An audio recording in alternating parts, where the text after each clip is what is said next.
MBBS in abroad. Apollo MedSkills 6 years of MBBS program will be completed in 35 lakhs only.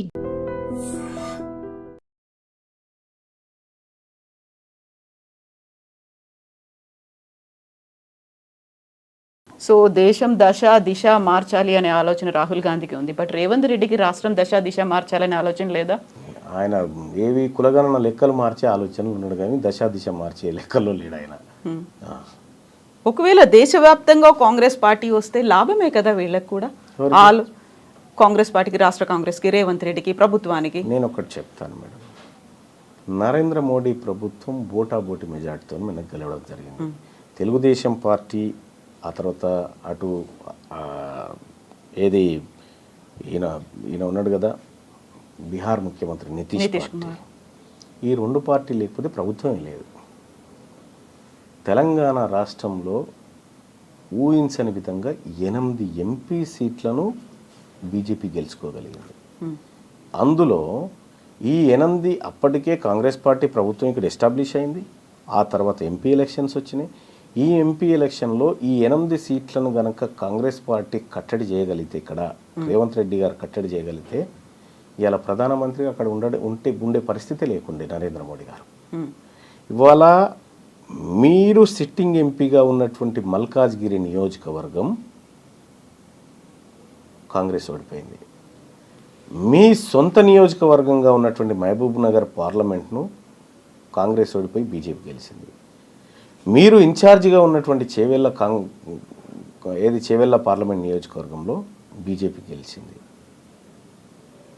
అంటే ఇట్లా మీరు ముఖ్యమంత్రిగా ఉండి మీ స్థానాలని గెలిపించలేక భారతీయ జనతా పార్టీకి 8 సీట్లు ఇవ్వడం వల్ల ఇలా ఆయన ప్రధానమంత్రిగా ఉన్నాడు. మీరు కరెక్ట్గా పనిచేస్తే రాహుల్ గాంధీ గారే వచ్చేటోడు కదా. ఎజెండా ఉందా రేవంత్ రెడ్డికి పర్సనల్గా? ఉండొచ్చు, లేకుండా ఎట్లా ఉంటారు. ఇదే ఇవాళ ఇంకా అదే కాదు, కరీంనగర్ గ్రాడ్యుయేట్ ఎమ్మెల్సీ ఎన్నికలు జరుగుతూ ఉంటే రేవంత్ రెడ్డి గారు ఎవరైనా పోతే మన అభ్యర్థి అనుకుంటే, మా అభ్యర్థి మంచోడయా, చాలా ప్రజలకు సేవ చేస్తాడు, ఇతని వల్ల మంచి జరుగుతుంది, పట్టభద్రులకు మంచి జరుగుతుంది, మీ కష్ట సుఖాల్లో అండగా ఉంటాడు, నన్ను నమ్మండి, ఇతను కోటేయండి అని చెప్పాలి. కానీ నువ్వు కరీంనగర్లో మీటింగ్ పెట్టి ఈయన గెలిచినా ఓడిపోయినా పెద్ద సంబంధం లేదని చెప్పి అక్కడ భారతీయ జనతా పార్టీ అభ్యర్థి గెలుపుకు పరోక్షంగా సహకారం చేసినట్టే కదా. సీఎం కదా, ఇంటెలిజెన్స్ రిపోర్ట్స్ అవి ఉంటాయేమో, అక్కడ బీజేపీ క్యాండిడేట్కి మెజారిటీ. అటువంటప్పుడు పోవడం దేనికి, పోయి మాట చెప్పడం దేనికి? ఇప్పుడు మీ అభ్యర్థి, మీరు పెట్టుకున్న అభ్యర్థి కన్నీళ్లు పెట్టుకొని నన్ను వీళ్ళందరూ కలిసి మోసం చేసినారని చెప్పే పరిస్థితి ఎందుకు వచ్చింది? ఎక్కడైనా కూడా ఈయన గెలిచినా గెలవకపోయినా పెద్ద ప్రాబ్లం లేదని చెప్పడం అంటే ఏందన్నట్టు దాని అర్థం. నువ్వు అమ్మ పెట్టది అడుక్కొని ఏదన్నట్టు ఆయన సంపాదించుకున్నటువంటి సానుభూతి అంతా కుప్పగూల్చొస్తుంది మీదకెళ్ళి. సిట్టింగ్ స్థానాన్ని కోల్పోవాల్సిన పరిస్థితి వచ్చింది కదా. ఇన్ని జరుగుతున్నాయి, మీరు ఒక రిపోర్ట్ ఇచ్చారు, క్యాంపెయినింగ్లో కూడా ఆయన మాట్లాడుతున్నారు, ఇవన్నీ అధిష్టానానికి తెలీదా? అందుకే అధిష్టానం తన పనిలోకి దిగింది. అందుకే మీనాక్షి నటరాజన అందుకే వాళ్ళ పనిలోకి దిగినారు. అందుకే రేవంత్ రెడ్డి గారికి కొద్దిగా ప్రాధాన్యత తగ్గించినట్టు కనిపిస్తూ ఉంది. మీనాక్షి నటరాజన్ గారు వచ్చిన తర్వాత ఈ ముఖ్యమంత్రి డామ్ డూమ్ అనేటువంటి డైలాగులు బంద్ అయిపోయినాయి. మీరు చూడండి, అబ్జర్వ్ చేయండి. అంతకుముందుకు డామ్ డూమ్ డైలాగులు ఉండే, ఇప్పుడు ఆ డైలాగులు పోయినాయి. చెక్ పెట్టే పనిలో ఉన్నారా? ఉండొచ్చు. అయితే ఇక్కడ ఒక ఇంట్రెస్టింగ్ థింగ్ ఏంటంటే, దీపాదాస్ మున్షి గారు ఉన్నప్పుడు మీకు షోకాస్ నోటీస్ వచ్చింది, మీరు దానికి రిప్లై ఇవ్వలేదు. మీనాక్షి నటరాజన్ వచ్చిన తర్వాత మాత్రమే మీకు సస్పెన్షన్ అనేది జరిగింది. అంటే దీంట్లో మీనాక్షి నటరాజన్ గారి పాత్ర ఉందని నేను అనుకోను. ఎందుకంటే మీనాక్షి నటరాజన్ గారి గురించి నాకు తెలుసు. ఆమె నాకు పరిచయస్తురాలు, ఆమె నేను కలిసి క్యాంపెయినింగ్ చేసినటువంటి వాళ్ళం. ఆమె సిన్సియర్ కాంగ్రెస్ పార్టీ కార్యకర్త. అయితే దీపాదాస్ మున్షి గారు ఉన్నప్పుడు షోకాస్ నోటీస్ ఇచ్చినప్పుడు కూడా మున్షి గారు నాకు చెప్పినారు, ఏమనంటే మల్లన్నజీ ఐసా లేలో బాస్ అన్నది. అంతే, లేలో బాస్ జవాబు నైదేనా అన్నారా? సరే, ఆమె చెప్పాల్సింది చెప్పి. ఆ తర్వాత మీనాక్షి నటరాజన్ గారు ఆమె వచ్చిన తర్వాత నేను కూడా మాట్లాడడం జరిగింది అన్నారు. రేవంత్ రెడ్డి గారు కరీంనగర్ బహిరంగ సభకు హెలికాప్టర్లో పోతున్న సందర్భంలో కారు ఎక్కుతూ మహేష్ కుమార్ గౌడ్ గారిని అన్న మీరు 2-3 రోజులలో సస్పెండ్ చేయాల్సిందే, నువ్వు ఏం చేస్తావో నాకు తెలియదు అనేటువంటి ఒత్తిడి తేవడం జరిగింది. నాతో మాట్లాడాల్సిన వాళ్ళు మాట్లాడి, ఆయన పాపం మహేష్ కుమార్ గౌడ్ గారు కూడా మల్లన్న వెనుక బీసీలు ఉన్నారు, బీసీల్లో చెడ్డ పేరు వస్తుంది, ఇప్పటికే బీసీల్లో బదనామైనం అనేటువంటి ఎంత ప్రయత్నం చేసినా ఈయన వినలే. ఆయన కూడా బీసీ బిడ్డే కదా. ఈయన రేవంత్ రెడ్డి గారు వినలే. మహేష్ కుమార్ గౌడ్ బీసీ బిడ్డే కదా, కావాలని ఆయన ఆ పని చేశారా? ఆయన నేను చెప్తున్నాగా, మహేష్ కుమార్ గౌడ్ గారిది ఇంత కూడా మిస్టేక్ ఉండదు దాంట్లో, ఆయనది ఉండదు. ఈయన కావాలని ఒత్తిడి చేసి చిన్నారెడ్డి గారితో చేయించిండు. మీనాక్షి గారికి తెలియదా మరి? తెలుసు, అందరికి తెలుసు.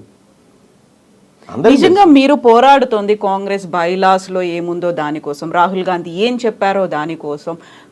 ఇక్కడ రాష్ట్ర ప్రభుత్వం లేకుంటే రాష్ట్ర పార్టీ ఒక నిర్ణయం తీసుకుంది, అది వ్యతిరేకంగా ఉంది అని తనకు తెలిసినప్పుడు తను ఎందుకు అబ్జెక్ట్ చేయలేదు, ఎందుకు ఆపలేదు మీనాక్షి గారు? అంటే ఏదంటున్నారు? సస్పెన్షన్ కి సంబంధించి. సస్పెన్షన్ అనేది చాలా చిన్న విషయం, మీరు అర్థం చేసుకోండి.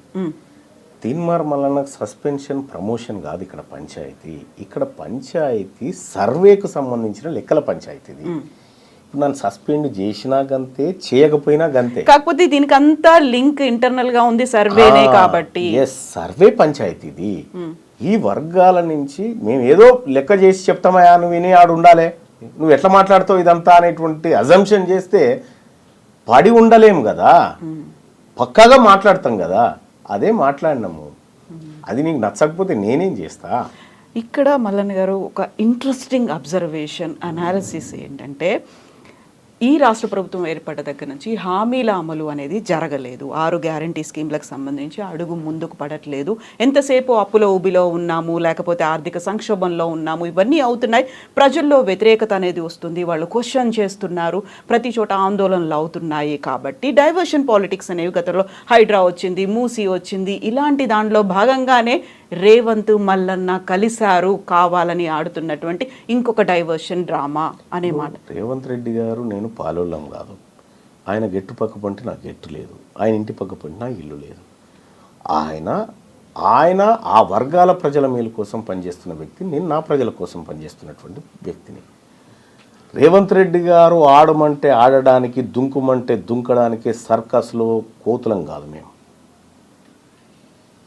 మేము పక్కాగా మాకేది కావాలో దానికోసమే పోరాడుతున్నాం. సో రాష్ట్ర ప్రభుత్వానికి వచ్చిన వ్యతిరేకతను డైవర్ట్ చేయడం కోసం ముఖ్యమంత్రి గారు ఏమైనా చేస్తే చేసుకుంటుండొచ్చు, కానీ మేము పక్కా మా లైన్లోనే ఉన్నాము. మమ్మల్ని ఎవరో ఆడించాల్సిన అవసరం లేదు, ఆడిస్తే ఆడడానికి మేము సిద్ధంగా లేము. అయితే ఇప్పుడు మీరు ఏకైక ఎజెండా బీసీలకి సంబంధించి ముందుకు వెళ్ళాలి అనుకుంటున్నారు. దెన్ వాట్ అబౌట్ కాంగ్రెస్ ప్రభుత్వం ఇచ్చినటువంటి హామీలు అమలు? ప్రజలు ఎదురు చూస్తున్నారు, ఇంకా 4 ఏళ్ల పాటు పాలన కొనసాగాలి. దాని మీద పోరాటం మల్లన్న చేస్తాడా, చేయరా? కరెక్ట్. ఇప్పుడు కేసీఆర్ గారి ప్రభుత్వం పైన 10 ఏళ్ల పాటు ఒక సుదీర్ఘ పోరాటం చేసి అనేక కేసులు, జైలు జీవితాలు, ఎన్నో ధ్వంసాలు విధ్వంసాలు ఎన్నో జరిగాయి. ఆ రోజు ఉన్నటువంటి ప్రతిపక్షము తన పాత్రను పకడ్బందీగా నిర్వహించి ఉంటే ఆ పని నేను చేయాల్సింది కాదు, ఆ పోరాటం అనేది నేను చేయాల్సింది కాదు. ఆ రోజు ప్రతిపక్షంలో ఉన్న రేవంత్ రెడ్డి గారు చేయాల్సిన పనిని ఆయన చెద్దరు కప్పుకొని పడుకుండాలి. మేము జైళ్ళు, కొట్లాటలు, దాడులు ఇవన్నీ మేము ఎదుర్కొన్నాం. మీరు చేయాల్సిన బాధ్యత, మీరు బాధ్యత నుంచి తప్పుకున్నప్పుడు ఆ పాత్రలో ఉన్నా నేను. ఇవాళ మీరు అమలు చేస్తానన్నటువంటి 6 గ్యారంటీలు ఏవైతే ఉన్నాయో దాని మీద ఏమైనా జరిగిందంటే ఆ ప్రతిపక్షం ఫెయిల్ అయినప్పుడు నేను అడ్డు దిగుతా. ప్రతిపక్షం బీఆర్ఎస్ పార్టీ ఏదైతే ఉందో వాళ్ళు అడగడంలో ఫెయిల్ అయిపోతే, వాళ్ళు నిలదీయడంలో ఫెయిల్ అయిపోతే నేను ఆ పాత్రలోకి వస్తా. ఎంత టైం పడుతుంది? ఇప్పటికి ఆల్రెడీ 1.5 year అయ్యింది. ఇంకొకటి ఏంటంటే, ఉన్నటువంటి ఆర్థిక పరిస్థితిని చూసి కూడా కొంత మాట్లాడాలి. సరే, రేవంత్ రెడ్డి గారు డామ్ డూమ్ అని చాలా డైలాగులు చెప్పొచ్చు, చేస్తామని. ఆఖరికి మొన్న ఇండియా టుడే కాంక్లేవ్లో కూడా చెప్పేసిండు, నేను డబ్బులు ఉన్నాయి అనుకున్నా లేవు, 6 గ్యారంటీలు కష్టం అనేటువంటి మాట ఆయన చెప్పిండు. తులం బంగారం ఇచ్చే పరిస్థితులు లేవని పొంగులేటి శ్రీనివాస్ గారు చెప్పిండు. ఇట్లా వీళ్ళన్నీ చెప్తా ఉన్నారు. అంటే కొంచెం అంటే చేతులు పూర్తిగా పైకి ఎత్తకుండా కొంచెం ఎత్తుకుంటూ వస్తూ ఉన్నారు. పూర్తిగా ఎత్తినాడు మాట్లాడతారు. సో మీరు అన్నారు అప్పుడు పోరాటాలు చేసినప్పుడు విపరీతమైనటువంటి దాడులు జరిగాయి, కేసులు, అరెస్టులు. ఈసారి ఇప్పుడు మీరు 1.5 year అయినప్పటికీ చూసి చూడనట్టుగా వదిలేస్తున్నారు. కాబట్టి మీకు కీలకమైనటువంటి అంశం కాన్సెన్సస్ మేడం. మాకు ఈ 42% రిజర్వేషన్ ఆ పని చేస్తామంటున్నారు కదా. మేము దానికోసమే వర్క్ చేస్తాం. ఇప్పుడు మేము ఈ స్థాయిలో పోరాటం చేస్తున్నాం కాబట్టి ఈ కదలిక ఉంది. ఈ అంశాన్ని వదిలిపెట్టి, కీలకమైన అంశాన్ని వదిలిపెట్టి ఇప్పుడు వీటి గురించి పడ్డామనుకోండి, అసలైన అంశం మరుగున పడుతుంది.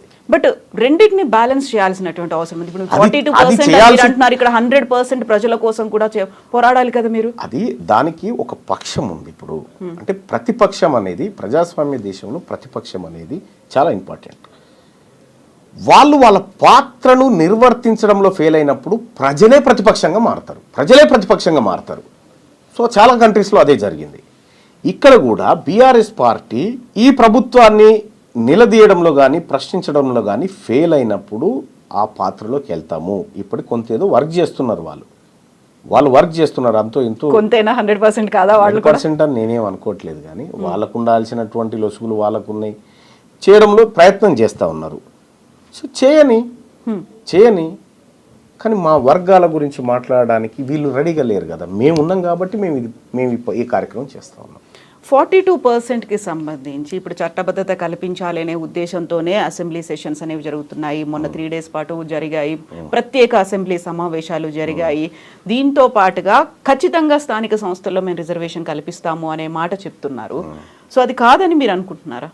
అంటే ఒకటి, మనము చదువుకున్నటువంటి వ్యక్తులుగా ఎంతవరకు ఏది పోగలుగుతుంది అనేది చూడాలి.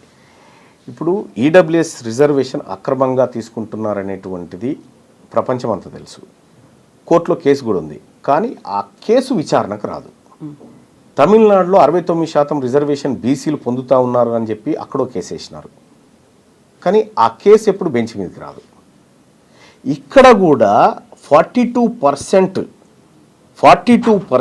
రిజర్వేషన్ ఏదైతే ఉందో, ఈ రిజర్వేషను నువ్వు ఇచ్చేయి, చట్టం చేయి, వీఆర్ హ్యాపీ, మేము తీసుకుంటాం. అది కానీ తాత్కాలిక ఉపశమనమే. అది మీరు ఇక్కడ చట్టం చేసి అక్కడికి పంపించిన, కేంద్ర ప్రభుత్వానికి పంపించిన, వాళ్ళు ఏదో ఒక లసుకు పెట్టి ఆపే ప్రయత్నం అయితే చేస్తారు. కానీ నీవు 42% సీట్లను ఈ వర్గాలకు టంచనగా ఇచ్చి ఆ వర్గాలను 42% మందిని తీసుకొచ్చి చట్టసభలో కూర్చునబెడితే నీ చిత్తశుద్ధి కరెక్ట్. మీకు రిజర్వేషన్ లేదు కాబట్టి మేము సీట్లు ఇవ్వమని చెప్పారనుకో, మీకు చిత్తశుద్ధి లేనట్టు. సో ఆ తర్వాత భారతీయ జనతా పార్టీ ఈ బీసీల ముంగట దోషిగా నిలబడుతుందా, ఎవరు నిలబడతారనేది సెకండరీ. కానీ నీ నుంచి జరగాల్సిన ప్రయత్నం అంతా జరగాల. ఈ ప్రజలకు కామారెడ్డిలో రాహుల్ గాంధీ గారు, రేవంత్ రెడ్డి గారు 42% రిజర్వేషన్ అమలు చేసి చూపిస్తాం, ఇది కాంగ్రెస్ పార్టీ నిబద్ధత. ఈ రేవంత్ రెడ్డి గారు ఈ మధ్యకాలంలో మోడీ గారి గురించి పాజిటివ్గా మాట్లాడుతున్నారు. మోడీ గారికి తెలంగాణ పట్ల ప్రేమ ఉంది, సాయం చేయాలనుకుంటున్నాడు ఆయన, నాకు ఆయన మనసులో మాట అర్థమైందని చెప్తా ఉన్నారు. సేమ్ ఈ 42% రిజర్వేషన్ బిల్ కూడా తీసుకుపోయి ఆయనకి ఇచ్చి ఆయన మనసు చూరగొని అది 42% రిజర్వేషన్ బిల్లు ఆడ ఆమోదించి 9th షెడ్యూల్లో పెట్టించి రా. లేకపోతే ఈ బీసీల పక్షాన నువ్వు నిరాహార దీక్ష చేయి జంతర్ మంతర్ కాడ.